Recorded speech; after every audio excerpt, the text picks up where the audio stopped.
श्री चरक संहिता शारीर स्थान छठा शरीर विचय शारीर अध्याय शरीर विचय प्रकरण। अब पुरुष विचय शारीर के बाद शरीर विचय नामक शारीर की व्याख्या की जाएगी। जैसा कि भगवान आत्रेय ने कहा था, शरीर विचय का प्रयोजन चिकित्सा शास्त्र में शरीर के लाभ के लिए शरीर का विभाज्य ज्ञान परम आवश्यक है। शरीर के तत्वों का ठीक ठीक ज्ञान कर लेने पर शरीर के उपकारक भावों का ज्ञान हो जाता है। इसलिए कुशल वैद्य शरीर विचय की अर्थात विशेष रूप से अंग प्रत्यंग रस रक्त आदि धातुओं के विभाग ज्ञान की प्रशंसा करते हैं। शरीर की परिभाषा चेतना अर्थात आत्मा का आश्रय भूत और पंच महाभूतों के विकार के समष्टि रूप का नाम शरीर है। ये शरीर संयोगवाही होता है अर्थात तीन दोष सप्त धातु और मलों के सम मात्रा में रहने से ये शरीर चलता है। जब इस शरीर में धातुएं विषमता को प्राप्त होती हैं, तब ये शरीर क्लेश या विनाश को प्राप्त होता है। धातुओं का वैषम्य होने का तात्पर्य धातुओं की वृद्धि और ह्रास बढ़ने और घटने से है। धातुओं का बढ़ना घटना आंशिक रूप में या प्रकृति से होता है। धातुओं की वृद्धि और ह्रास परस्पर विरुद्ध गुण वाले धातुओं की वृद्धि और ह्रास एक ही साथ होती हैं, क्योंकि जो द्रव्य समान गुण होने से जिस धातु को बढ़ाने वाला होता है, वही द्रव्य विशेष गुण होने के कारण अपने से विपरीत गुण वाले धातुओं का ह्रास करने वाला होता है। इसलिए उचित रूप में प्रयुक्त वही औषधि एक ही साथ न्यून अर्थात ह्रास को प्राप्त और अतिरिक्त अर्थात वृद्धि को प्राप्त धातुओं को समान रूप में करने वाली होती है। अधिक हुई धातुओं को कम करता है और घटी हुई को बढ़ाता है। वैद्य का कर्तव्य औषध का प्रयोग करने में और स्वस्थ व्रत का अनुष्ठान करने में यही फल अविष्ट होता है कि धातुओं की समता हो। कुशल स्वस्थ पुरुष भी धातुओं में समता बनाए रखने के लिए ही प्रकृति के अनुकूल सात्म्य समाज्ञात मधुर आदि रसों का गुरुवादि गुणों का और भक्ष्य भोज्य चर्व्य चूष्य आदि आहार विकारों का क्रम से प्रयोग करना चाहते हैं। जो व्यक्ति किसी विशेष कारणवश एक प्रकार के ही रस का अधिक सेवन करता है, तो उस रस से बढ़ने वाली धातु के विपरीत समाज्ञात चेष्टाओं से उस धातु को कुशल पुरुष सम करना चाहते हैं। देश काल और अपने शरीर के गुणों से विपरीत गुण वाले कर्मों एवं आहार विकारों भोज्य पदार्थों का क्रम पूर्वक उचित रूप में प्रयोग तथा सब अतियोगों को रोकना, अपने स्थान से चलायमान और उभरे हुए मलमूत्र आदि वेगों को ना रोकना, सभी बिना बल के आरंभ किए हुए साहसों को रोकना, ये संक्षेप में धातुओं को समता में रखने वाला स्वस्थ व्रत का उद्देश्य है। शारीरिक रसादि धातुएं समान गुण वाले या समान गुण भूयिष्ठ आहार विकारों के अभ्यास लगातार सेवन से वृद्धि को प्राप्त होते हैं। विपरीत गुण वाले या विपरीत गुण भूयिष्ठ आहार विकारों के अभ्यास से न्यूनता को प्राप्त होती हैं। शरीर धातुओं के गुण उन गुणों में ये शारीरिक धातुओं के गुण औषधों के समान या असमान होने से वृद्धि या ह्रास करने वाले होते हैं। वे वृद्धि और ह्रास का ज्ञान कराने में समर्थ होते हैं। जैसे गुरु लघु शीत उष्ण स्निग्ध रुक्ष मंद तीक्ष्ण स्थिर सर मृदु कठिन विशद पिच्छल शिलक्षण खर सूक्ष्म स्थूल सांद्र और द्रव, इनमें जो शारीर धातु गुरु गुण वाले होते हैं, वे गुरु आहार विकारों के अभ्यास अर्थात लगातार सेवन से बढ़ते हैं और लघु शारीर धातु ह्रास को प्राप्त होते हैं। लघु शारीर धातु लघु आहार विकारों से बढ़ते हैं और गुरु शारीर धातु ह्रास को प्राप्त होते हैं। इसी प्रकार सभी धातुओं के गुण समान गुण योग से बढ़ते हैं और विपरीत गुण योग से ह्रास को प्राप्त होते हैं। इसीलिए शारीर धातुओं की अपेक्षा अधिक रूपों में मांस सेवन से मांस धातु की वृद्धि होती है और रक्त सेवन से रक्त, मेधा सेवन से मेधा, वसा से वसा, तरुणास्थि सेवन से अस्थि, मज्जा से मज्जा, शुक्र से शुक्र, आम गर्भ अर्थात अंडा से गर्भ की पुष्टि एवं वृद्धि होती है। शरीर धातु के वृद्धि ह्रास में कारण,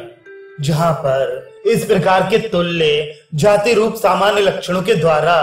सामान्य आहार विकारों का सानिध्य न हो या प्राप्ति होने पर सातम्य के अनुकूल न होने से उसका उपयोग न किया जाए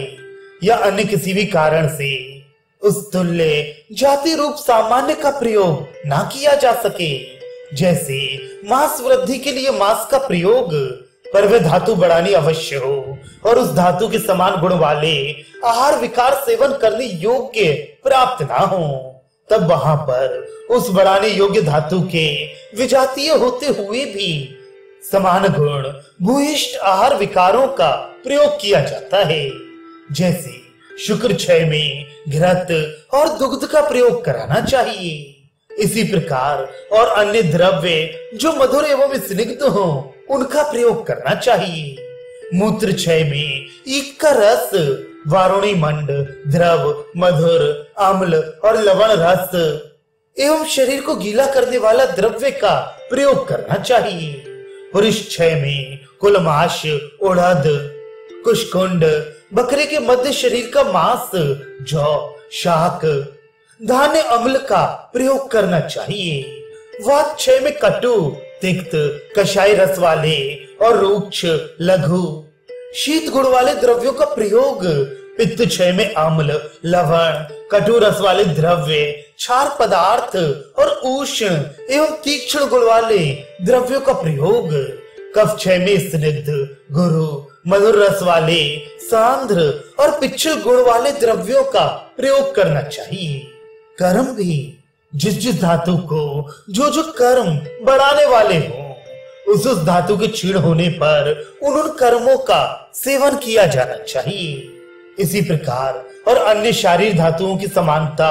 और विपरीतता के आधार पर आवश्यकता पड़ने पर वृद्धि और ह्रास किया जाना चाहिए। इस प्रकार सभी धातुओं का एक एक करके और अतिदेश द्वारा वृद्धिकर भावों की व्याख्या की गई है। शरीर वृद्धिकर भाव संपूर्ण रूप से शरीर को पुष्टि करने वाले ये भाव होते हैं, जैसे काल योग अर्थात नित्य काल, वर्ष, मास, पक्ष, दिन, रात और अवस्थिक हेमंत आदि ऋतु काल, अवस्था, बाल युवा का संयोग होना, स्वभाव संसिद्धि अर्थात स्वभाव से वृद्धि होना, ये अदृष्ट है और अचिंतनीय होता है। आहार सौष्ठव, अष्ट आहार विधि, विशेष आयतन, आहार विधि विधान एवं द्वादश अशन प्रचार का संयोग होना, अभिघात, शरीर वृद्धि को नष्ट करने वाले भावों का ना होना, बल वृद्धि कर भाव, बल को बढ़ाने वाले ये भाव होते हैं, जैसे बलवान पुरुषों के देश जैसे सिंध, पंजाब में जन्म होना, बलवान पुरुष के कुल में जन्म होना, जिस वंश में बलवान पुरुष क्रमशः उत्पन्न होते आए हो उस कुल में जन्म लेना, बलवान काल में जन्म होना अर्थात जिस काल में स्वभाव से बल बढ़ता है जैसे विसर्ग काल उसमें जन्म होना, सुख कारक काल योग, बीज अर्थात शुक्र आर्तव, क्षेत्र अर्थात गर्भाशय का अच्छे गुणों से युक्त होना अर्थात रोगाक्रांत ना होना, उत्तम आहारों का सेवन, शरीर का संगठन प्रशस्त होना, उत्तम आहार विहारों को अभ्यास के द्वारा सात्म्य बनाए रखना, मन का उत्तम गुणों से युक्त रहना, स्वभाव संसिद्धि ये अदृष्ट कारणों से होता है अतः अविचारणीय होता है। युवावस्था, व्यायाम आदि कर्म, मन का सदा प्रसन्न रहना अर्थात शोकग्रस्त ना होना, आहार परिणाम कर भाव, आहार को पकाकर रस आदि विभिन्न धातुओं में परिणित करने वाले ये भाव होते हैं, जैसे ऊष्मा अर्थात पाचक पित्त, पंचभूताग्नि एवं सप्त धाताग्नियां, ये 13 अग्नियां, वात, क्लेद, स्नेह, पाक का समय, संयोग अर्थात आहार विधि, विशेष आयतन आदि का संयोग होना, आहार परिणाम भाव के कर्म, आहार को परिणित करने वाले ऊष्मा आदि आहार परिणाम कर भावों को ये भिन्न भिन्न कर्म होते हैं, जैसे ऊष्मा अर्थात पित्त अन्न को पचाती है, वायु उसे नीचे की तरफ खींचती है, कफ अन्न को शिथिल करता है अर्थात गीला करता है, स्नेह अन्न को मृदु करता है, काल उसे सुपक रूप में परिणित करता है, संयोग पचे हुए रसादी धातुओं को सम करता है, पचे हुए आहार के उचित गुण अपने गुण के अनुसार शरीर के गुणों को प्राप्त करता है, और आहार का विरुद्ध गुण या विरोधी पदार्थों द्वारा